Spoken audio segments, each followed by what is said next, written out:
ગુજરાતમાં ખૂબ મોટું માવઠું વિગતના કેટલાય દશકોમાં ના થયું એવું માવઠું થયું. ગુજરાતના ખેડૂતોનું બહુ મોટું નુકસાન થયું.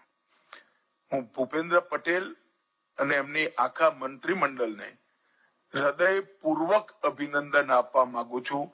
એમને જે પ્રકારનું ઉદાર પેકેજ ગુજરાતના ખેડૂતો માટે મૂક્યું છે એ પેકેજ અસંભવ હતું. જ્યારે મારી પાસે આંકડા પહોંચ્યા 22,000 રૂપિયા પર હેક્ટરના, ત્યારે મેં ભૂપેન્દ્રભાઈને ફોન કર્યો હતો કે ભૂપેન્દ્રભાઈ, તમારું નાણાં ખાતું આટલા બધા રૂપિયા ખર્ચ કરશે? એને કહ્યું, સાહેબ, જ્યાં કાપવું પડશે ત્યાં કાપીશું, પણ ખેડૂતો માટે ગુજરાત સરકાર પાછું વારી નહીં જોવે.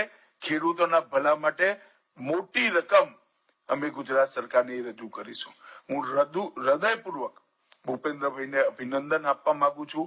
એક નવો ચીલો એમને દેશભરની સરકારો માટે ચાતર્યો છે અને આ અભૂતપૂર્વ માવઠું, ઇતિહાસમાં ના થયું એવું માવઠું જે થયું અને ઉભો પાક બગડ્યો, એ સૌ ખેડૂતો માટે આ પેકેજ આશીર્વાદરૂપ થવાનું છે, એનો મને વિશ્વાસ છે.